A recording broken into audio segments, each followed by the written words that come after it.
paz e a graça do nosso Senhor e Salvador Jesus Cristo. Estamos aqui muito gratos por mais uma maravilhosa oportunidade que o Senhor nos dá de poder ministrar a sua santa e maravilhosa palavra. E que bom que nós temos este canal de transmissão para que essa mensagem possa chegar além dos irmãos que estão aqui conosco na nossa igreja, mas poder alcançar outras pessoas em outros bairros, em outras cidades, em outros estados e até em outros países, né? Tanto o nosso canal do YouTube quanto a nossa página no Facebook e no Instagram tem alcançado pessoas de outros países. A gente verifica lá as visualizações e a gente recebe o relatório, né, dos países e dos estados onde pessoas têm nos assistido.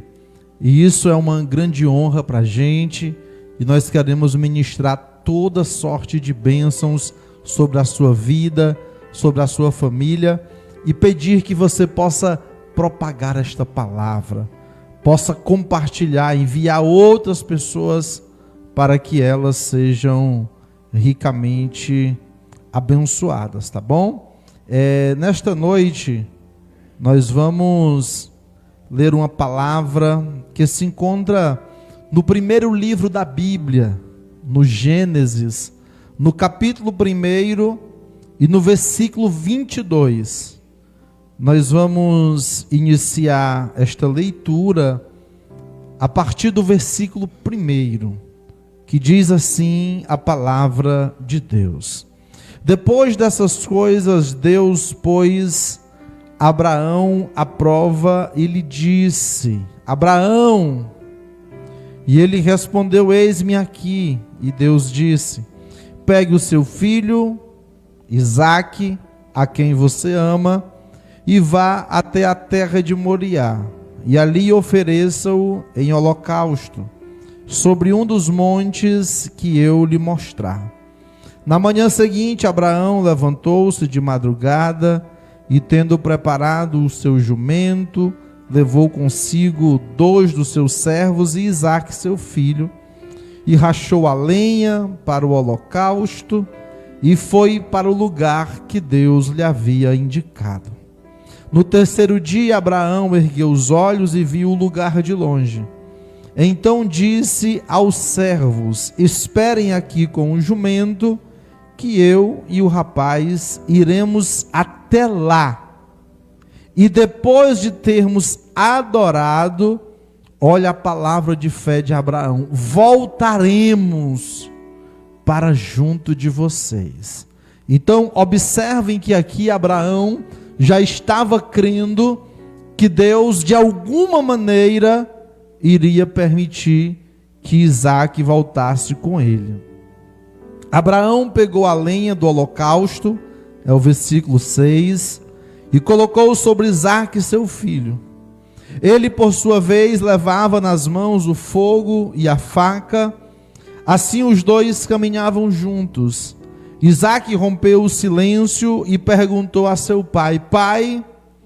E Abraão respondeu: eis-me aqui, meu filho. E ele perguntou: está aqui o fogo e a lenha, mas onde está o cordeiro para o holocausto? Mais uma vez, com muita fé, Abraão responde: Deus proverá para si o cordeiro para o holocausto, meu filho. E os dois seguiram juntos e chegaram ao lugar que Deus lhe havia indicado.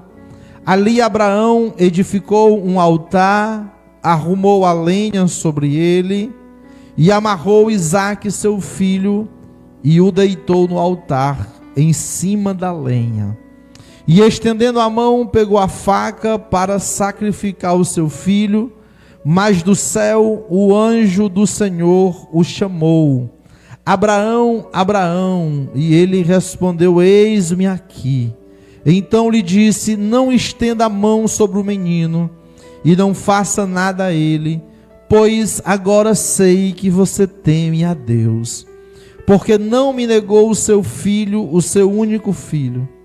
Abraão ergueu os olhos e viu atrás de si um carneiro preso pelos chifres entre os arbustos. Abraão pegou o carneiro e ofereceu em holocausto em lugar de seu filho. E Abraão deu àquele lugar o nome de O Senhor Proverá. Daí dizer-se até o dia de hoje, no monte do Senhor se proverá. Então do céu pela segunda vez, o anjo do Senhor chamou Abraão e disse: por que você fez isso e não negou o seu filho, seu único filho? Eu juro por mim mesmo, diz o Senhor, que certamente o abençoarei e multiplicarei a sua descendência como as estrelas do céu e como a areia da praia do mar. Sua descendência tomará posse das cidades dos seus inimigos, e na sua descendência serão benditas todas as nações da terra, porque você obedeceu a minha voz. Então Abraão voltou para onde estavam os seus servos e juntos foram para Berseba, onde ali fixou residência. Obrigado, Senhor Jesus, por esta maravilhosa reunião, Senhor. Este verdadeiro banquete espiritual da Tua palavra. Te somos muito gratos pela fé que nós temos em Ti. Somos muito agradecidos por ter morrido e ressuscitado por cada um de nós, para nos oferecer a oportunidade de Te servir, de Te adorar e de poder, meu Deus, estarmos em busca da salvação e da vida eterna. Neste momento, nós terminamos a leitura da Tua palavra desta noite. E neste momento, agora te conclamamos para que o Senhor possa nos agraciar com a Tua rica e maravilhosa palavra, com uma palavra rema vinda direta do céu, com uma palavra que possa vir de encontro às nossas necessidades, aquilo que o Senhor tem para falar com cada um de nós. Nós somos carentes de Te ouvir, Senhor. Nós somos dependentes da Tua voz.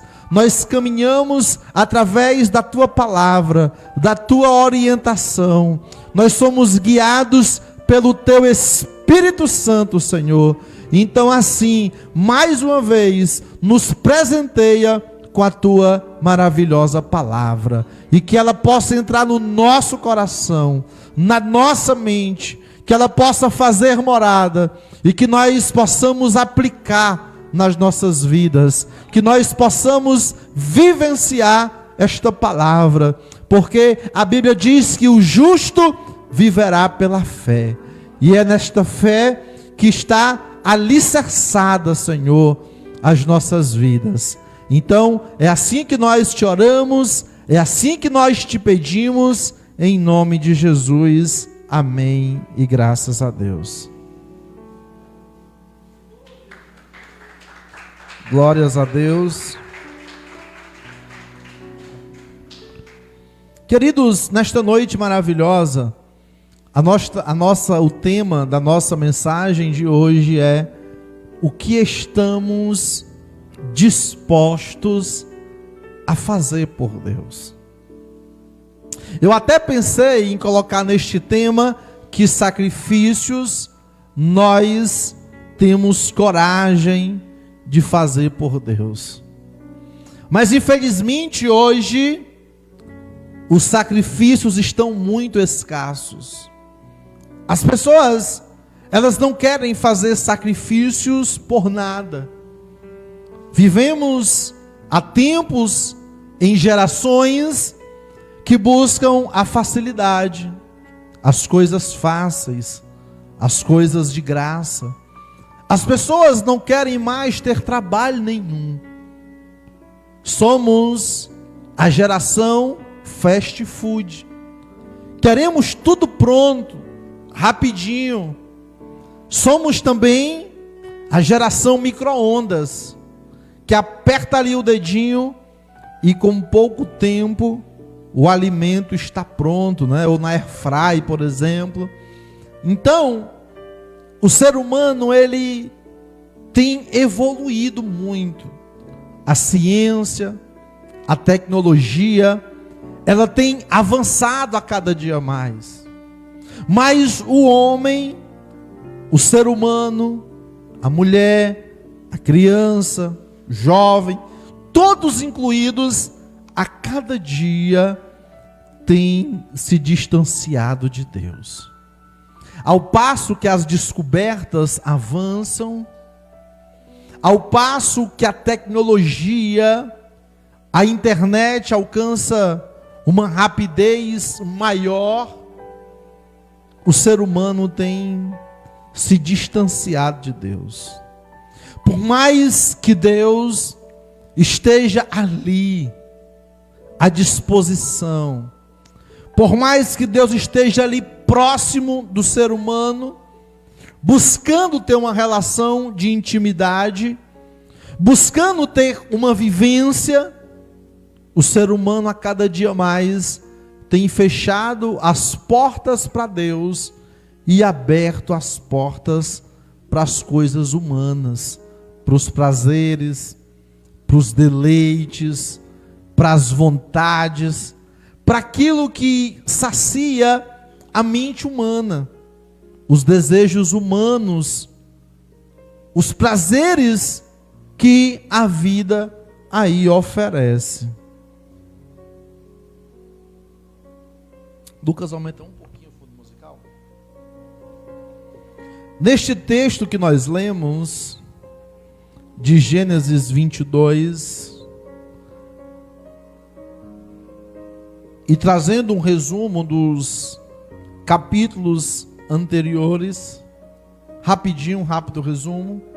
Abraão era um homem já de aproximadamente 100 anos, sua esposa também chegando na sua idade. Ambos não tinham mais condições humanas de terem filhos. Abraão teve um filho com uma de suas empregadas, arrumadas pela sua esposa. Porém, esta leva esta criança, né, embora.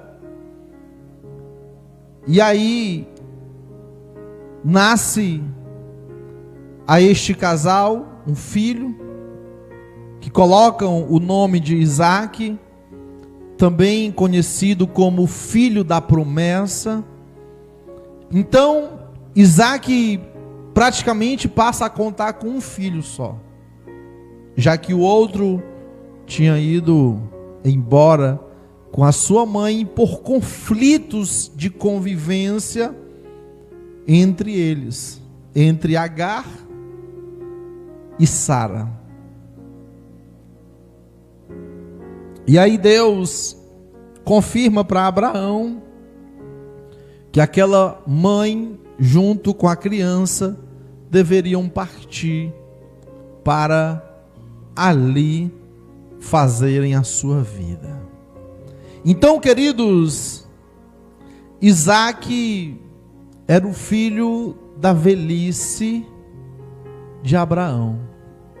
Abraão era como se fosse ao mesmo tempo pai, avô e bisavô. Ele tinha idade para isso, para ser pai, avô e bisavô de Isaque. Então, de Isaque. Então, imaginem, queridos, o amor que ele tinha por esta criança. A criança que veio fruto do impossível, não é? Do inacreditável. A criança que rompeu a lógica da ciência. A criança que ultrapassa o pensamento humano. Uma criança que veio gerada de um verdadeiro e grande milagre. Então, Abraão tinha muito amor, tinha muito apego tinha muito cuidado, tinha muito zelo com esta criança. Por quê? Porque era a realização de uma vida. Naquela época, e pela cultura judaica, o maior prazer, a maior honra de um homem era poder ter um filho. Principalmente se ele fosse homem, para que fosse dada continuidade na sua descendência, para que o nome da sua família não viesse ali ser apagada, não viesse ali a deixar de existir. Então, tinha outra questão também. Abraão era muito insatisfeito em ter a possibilidade de tudo que Deus lhe deu ficar para o seu empregado. Então, quando Deus presenteia Abraão com Isaque, ali era o ápice da alegria de Abraão. Pode ter certeza que a promessa de receber a terra de Canaã andava longe da satisfação de Abraão. Abraão queria muito ter este filho, e Deus lhe presenteia com esta criança, não é? Só que passa alguns anos, e um certo dia Deus chega para Abraão e diz a ele que ele pegue o seu único filho, né, o que estava com ele. Aqui não está desmerecendo de nenhuma maneira, né, o seu outro filho, mas aqui está falando de ser o filho da promessa, de ser aquele que iria continuar o chamado de Abraão, e de ser aquele que estava com ele, já que Ismael tinha ido embora com Agar, sua mãe. Então Deus diz para ele para pegar o seu filho e a terra de Moriá, e ali oferecê-lo em holocausto sobre um dos montes que Deus iria lhe mostrar. É interessante, queridos, que Deus, ele não deu um prazo para ele. Às vezes é muito triste a gente ver a realidade de pessoas que são desenganadas pelos médicos. Olha, você tem 1 mês de vida, você tem 2 meses de vida, 3 meses de vida, você tem 6 meses de vida. É uma situação triste, é uma situação que gera na gente comoção. E eu até vi esses dias agora o caso de uma jovem que tem uma doença rara e que tem poucos meses de vida, que ela se casou. Eu vi essa reportagem no jornal, e que ela se casou, que estava muito feliz, porque era um dos sonhos que ela tinha, era se casar, né, como noiva. E ela realizou aquele sonho dela, e outros sonhos mais que ela vem realizando, e que os seus familiares e parentes têm feito o maior esforço para proporcionar aquilo que ela sonha, já que a medicina lhe desenganou, lhe deu alguns meses de vida. E aí, queridos, imagine alguém que não recebe nem sequer 1 dia de vida a mais, ou seja, que no dia seguinte estava marcado a sua sentença de morte. A sensação de Abraão passa a ser a mesma sensação das pessoas que são condenadas em países que têm a pena de morte, ao fuzilamento, à cadeira elétrica, à injeção letal e outros meios de morte que esses países que adotam o regime da pena de morte. Ou seja, a pessoa está ali viva, mas sabe que está marcado o dia da sua morte, e que não há nada a fazer, não tem como fugir, não tem como ir embora, porque já passaram por um processo, já foram condenadas, e a sua sentença é pagar pelo seu erro com a própria vida. Mas o que pensar de Isaac? Vamos aqui imaginar o que passou pela cabeça de Abraão. Poxa vida, o que foi que eu fiz? Eu estou tão feliz, estou tão alegre com a minha esposa Sara, não é? E agora Deus diz que quer que eu mesmo mate o meu filho.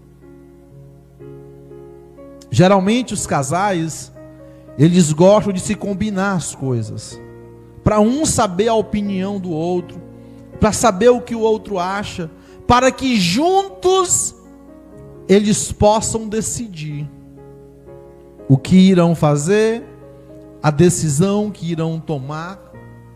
Só que nesse caso aqui, Deus não deu a orientação para que Abraão pudesse conversar com Sara, para que os dois pudessem tomar a decisão se iriam obedecer a Deus e sacrificar Isaque ou não. O texto em nenhum momento nos traz esse diálogo, essa conversa entre Abraão e Sara, sua esposa. A gente escuta o anjo falando com Abraão, Abraão dizendo: eis-me aqui, Senhor, e dando um ok. E o versículo seguinte se inicia dizendo que na manhã seguinte, Abraão se levantou de madrugada, preparou o jumento, levou 2 empregados seus e levou Isaque. Imagina a mente deste homem. O que é que eu vou dizer para minha esposa quando eu chegar para ela e dizer: matei o nosso filho, sacrifiquei ele a Deus? Observe, queridos, que a decisão nas mãos de Abraão foi uma decisão muito difícil, e que ele teria que tomar sozinho. Ele não podia contar com a opinião de Sara. Até porque se Deus fosse dizer: olha, Abraão, se reúna com a Sara, diga para ela que eu quero que você sacrifique Isaque, o filho de vocês, e amanhã me dê a resposta, ou mais tarde me dê a resposta. O que você acha que Sara ia dizer? Tem nem perigo, negativo. Mate a mim, mate a você, mas ao meu filho não. Qual foi o seu pecado, Abraão? Se você pecou, se você errou, que Deus cobre de você. Qual é o meu pecado? Se eu errei, se eu falhei, que Deus cobre de mim, né? Mas essa criança não tem pecado. Essa criança não tem culpa nenhuma de nada. O que foi que ela fez de errado? Que Deus é esse que diz que vai dar o filho da promessa, que diz que a minha descendência será como a areia do mar, como as estrelas do céu? E agora esse Deus vem tomar a nossa alegria, tomar a nossa felicidade, a nossa satisfação, a nossa realização de uma vida. Escuta bem, queridos, o que possivelmente pode ter passado na mente de Abraão foi: quando Deus me chamou, nós já não tínhamos filho, já não tínhamos nenhuma perspectiva de ter mesmo. O que nós tivemos foi lucro, mesmo que por pouco tempo. Abraão analisa que ele sai da terra de Ur dos Caldeus sem nada, e Deus começa a lhe dar riquezas, e Deus começa a engrandecer o seu nome. Daqui a pouco Deus lhe dá um filho, o Ismael. Posteriormente Deus lhe dá outro filho, Isaque. Pode ter certeza, queridos, que pelos olhos da fé, o que veio na mente de Abraão foi: Deus já me deu coisas que eu jamais imaginei ter. Deus fez coisas na minha vida extraordinárias que nada e nem ninguém teriam capacidades de me dar.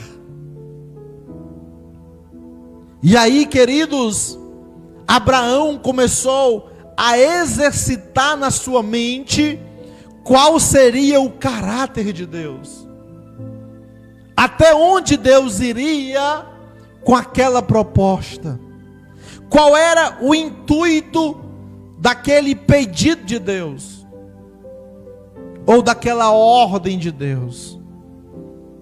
Abraão, pelo seu relacionamento, pelo seu conhecimento de Deus, Abraão discerniu que jamais Deus causaria aquela dor na sua vida e na vida da sua esposa. Porque Deus não veio para fazer o ser humano sofrer. Deus não veio para humilhar o ser humano, para tomar o que ele tem, para destruir a sua vida. Muito pelo contrário, Deus veio para nos resgatar, para nos tirar da lama, do fundo do poço, do monturo, e nos dar uma nova vida, e fazer coisas maravilhosas nas nossas vidas.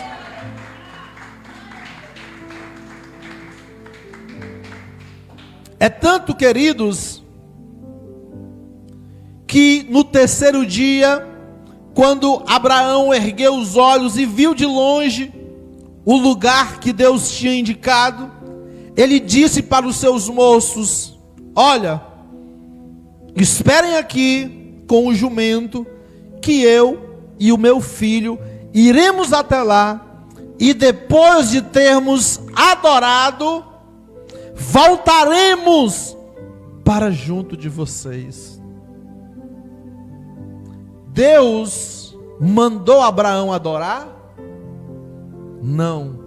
Deus mandou Abraão sacrificar.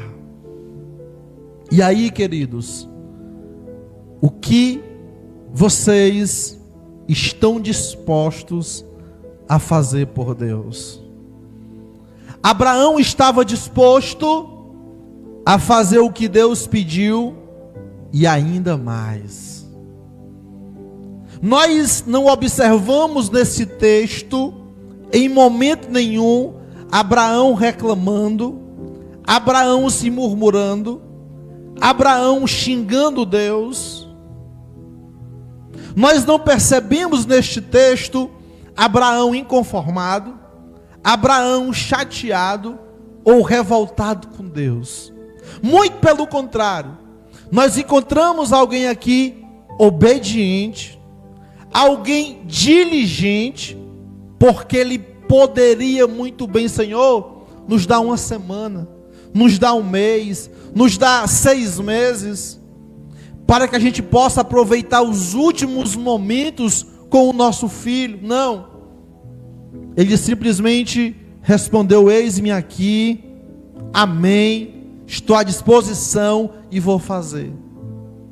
Nós vemos aqui alguém que não questionou a ordem e o pedido de Deus, mas alguém que disse: olha, tudo é do Senhor, se Deus me deu, Deus pode tirar, e embora que Deus tire, Deus poderá fazer muito mais. E aí, queridos, Abraão, quando ele já sai de casa, ele já sai com um propósito. E o propósito não era sacrificar Isaac, mas adorar a Deus. Sabe por quê? Porque a adoração, ele rompe, ele toca o coração de Deus. É por isso, queridos, que nós, nas nossas provas, nas nossas lutas, nas nossas guerras, nas nossas dificuldades, nos momentos mais angustiantes da vida, Talvez a solução não vá ser um sacrifício que você vai fazer. Talvez você pense: estou aqui com uma doença terrível e vou fazer um voto para doar todo o meu salário. Vou doar minha casa, vou doar o meu carro. Pode ter certeza, como na maioria das vezes, Deus não vai querer o seu sacrifício, mas Deus faz questão da sua adoração.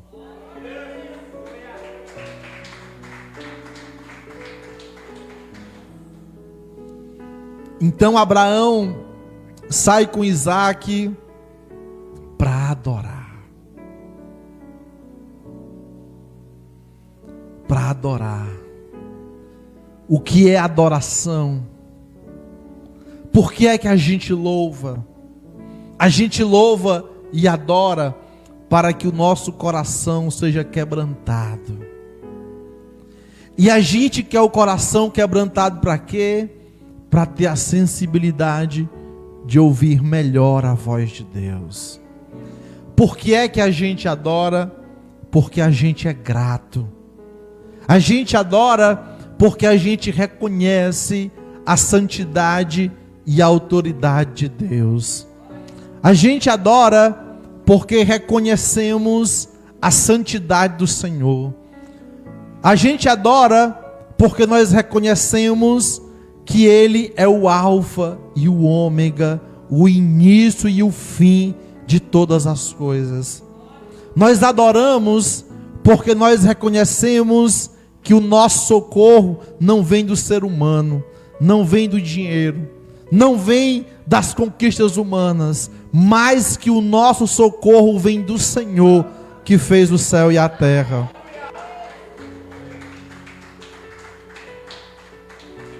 Nós adoramos porque nós reconhecemos que o Senhor é o leão da tribo de Judá. Nós adoramos porque reconhecemos que Ele é o guarda de Israel. Nós adoramos porque nós compreendemos que Ele é onipotente, que Ele é onisciente, que Ele é onipresente. Nós adoramos porque nós o reconhecemos como nosso Deus, porque nós somos completamente dependentes dEle. E quando nós adoramos, nós comovemos o coração de Deus. Quando nós adoramos, nós estamos dizendo para Deus que nós não somos nada e que Ele é o tudo nas nossas vidas. Quando nós adoramos, nós estamos dizendo para Deus que nós não conseguimos aquilo que precisamos sem Ele, e que só Ele tem a paz, a felicidade e a prosperidade que nós tanto precisamos. Quando nós adoramos, nós dizemos para Ele que nós não temos força, que nós não temos mais recursos, que nós não temos mais capacidade de dar mais um passo.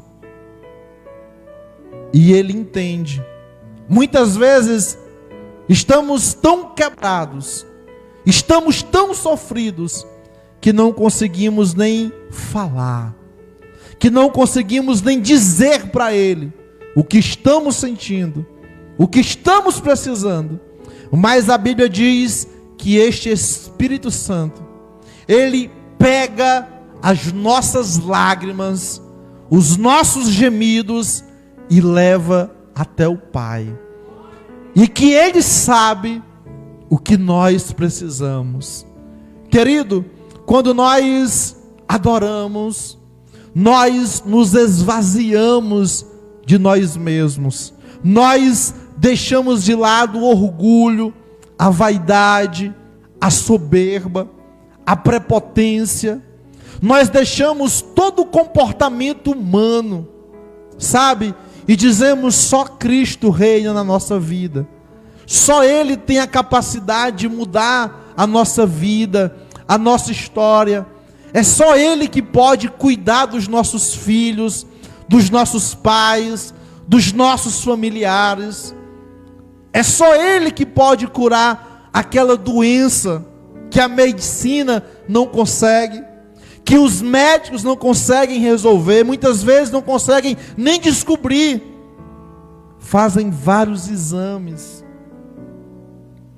várias investigações, mas não conseguem saber qual o órgão está sendo afetado, que tipo de doença é aquela, e que remédio ou tratamento ou cirurgia passar para o paciente. Mas Deus, que conhece o ser humano por dentro e por fora, Ele conhece, Ele sabe, e Ele é capaz de resolver.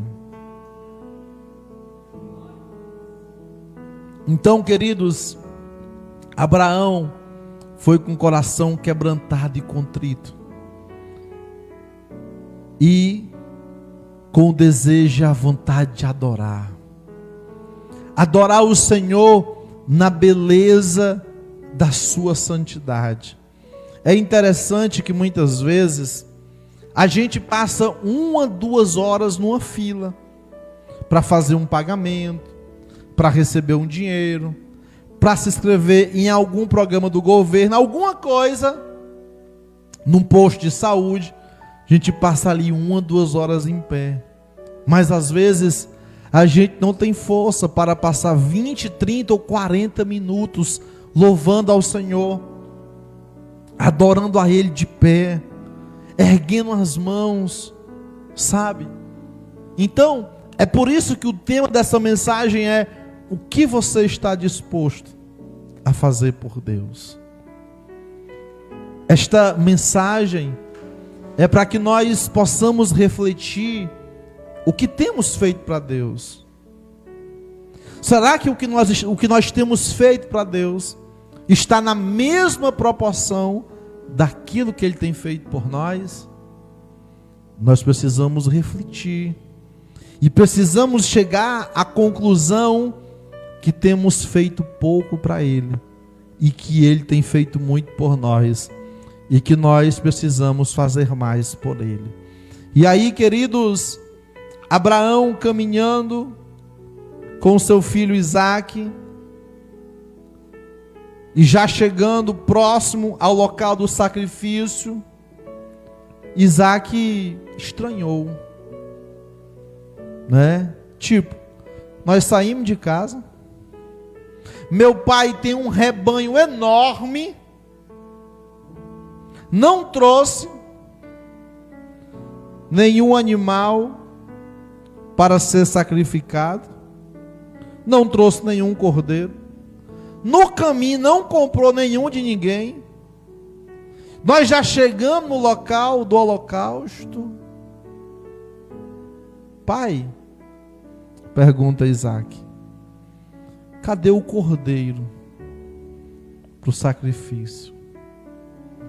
Mais uma vez, queridos, a fé de Abraão entra em prática. Ele diz: filho, o cordeiro para o holocausto, Deus proverá. Queridos, na hora que Deus pede algo para a gente, muita gente fala: não estou disposto, não quero, não vou fazer, nem sequer sai de casa. Outros até saem de casa como Abraão saiu, mas no meio da caminhada desistem, voltam. Quantas pessoas que irão me assistir e que abandonaram a caminhada, que não estão mais caminhando com Cristo, que se entristeceram, que se abateram pelas circunstâncias, não tiveram a coragem de fazer algo para Deus, de oferecer aquilo que Deus tinha requerido de você, e simplesmente abandonou a fé, se entregou aos prazeres pecaminosos, carnais, desistiu, porque teve medo, porque achou que a prova era grande, porque imaginou que era um fardo que você não poderia carregar, sendo que Deus não dá a ninguém um fardo que a pessoa não possa carregar. Por quê? Porque não teve fé que Deus poderia prover na sua vida. Abraão creu e disse: filho, Deus proverá. Eu não sei como, eu não sei onde e eu não sei quando. Você está aqui perguntando pelo cordeiro, eu também estou atrás dele. Desde que eu saí de casa, que eu venho olhando pelos matos, pelo caminho, para ver se eu encontro um no caminho, para me caçar, para me pegar, para me prender, né? E não encontrei. Mas estamos vivos. E enquanto há vida, há esperança. Não importa se Deus vai fazer o milagre no início, no meio ou no final da caminhada. De uma coisa eu sei, Ele vai prover. Ele vai fazer. Ele vai sim entrar com providência nas nossas vidas. E aí, queridos, a caminhada continua e a aflição aumenta. Pode ter certeza que neste momento Isaac também já está aflito, não é? Tipo assim, olhando para um lado, olhando para o outro, não é? E aí eles chegam ao lugar que Deus havia indicado. Abraão edifica ali o altar, arruma a lenha e amarra Isaac, seu filho, e o deita sobre o altar. O que passou na mente daquela criança ainda, bem jovem? Tipo, que Deus é esse? Eles vinham de uma terra pagã, né? Abraão saiu de Ur dos Caldeus, onde ali as pessoas eram altamente idólatras, faziam todos os tipos de atrocidades, não é? Abraão teve a experiência lá de Sodoma e Gomorra, que foi destruída por Deus. Então, o que pensar deste Deus? Esse Deus é cruel, esse Deus é injusto, esse Deus é ruim, é perverso. É o que muita gente pensa de Deus quando passa pelas suas provas. Por quê? Porque são imediatistas, porque são apressados, porque querem que Deus haja no tempo deles. E Deus, Ele não age no nosso tempo. Deus, Ele não age pela nossa conveniência. Deus, Ele age no momento certo. É Ele que é perfeito. É Ele que sabe de todas as coisas. E aí, queridos, quando Abraão puxa a sua faca para ali sacrificar o seu filho, o anjo do Senhor brada e diz: Abraão, ele diz: eis-me aqui, não estenda a mão sobre o menino e não faça nada a ele, pois agora sei que você teme a Deus, porque não me negou o seu filho. Abraão ergueu os olhos e viu atrás de si um carneiro preso pelos chifres. Então, queridos, aqueles que servem a Deus não se cansarão e não se fadigarão, assim como as águias.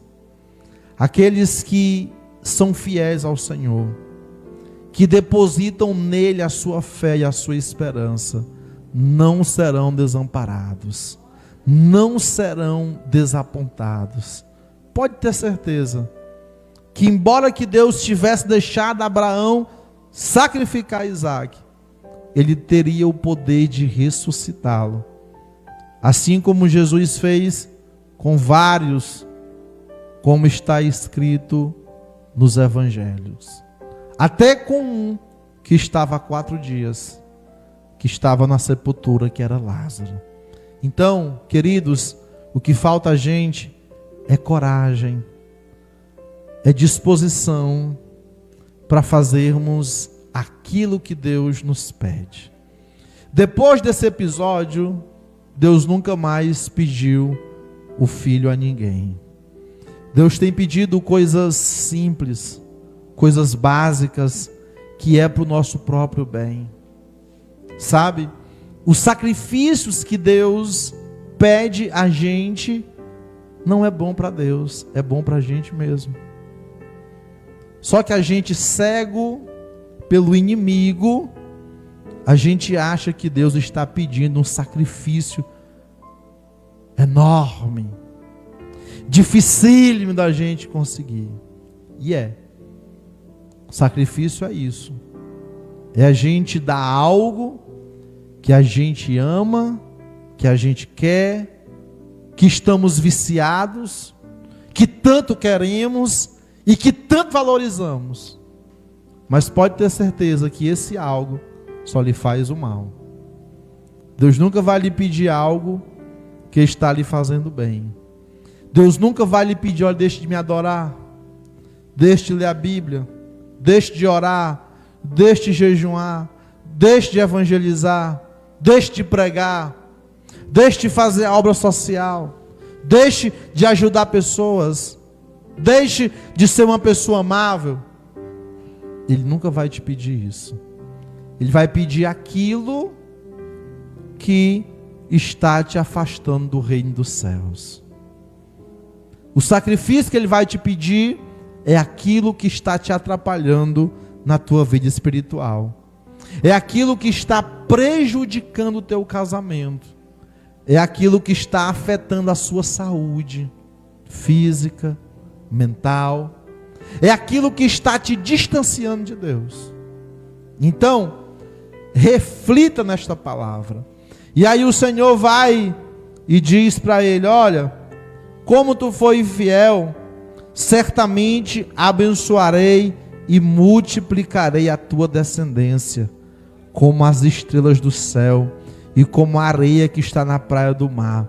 A sua descendência tomará posse da cidade dos seus inimigos, e serão benditas todas as nações da terra, porque você obedeceu a minha voz. Então, queridos, a bênção de outros depende da nossa obediência. A nossa obediência e fidelidade a Deus vai abençoar outras pessoas, vai abençoar a nossa descendência, as gerações que ficarão após nós. Então, pode ter certeza, queridos, como a melhor coisa que nós podemos fazer são sacrifícios que Deus nos pede. Então, reflita bem, analise, esteja em oração, que você vai identificar o que Deus está te pedindo. Então, que Deus possa abençoar. Desejo um bom domingo a todos, né? Convido você para assistir um culto conosco na nossa igreja, Rua René Descartes, número 621, no bairro Canidezinho, na cidade de Fortaleza, no estado do Ceará. Nossos cultos são às quintas-feiras, 19h30, e aos domingos, a partir das 18 horas. Que o Senhor te abençoe e te guarde no nome de Jesus.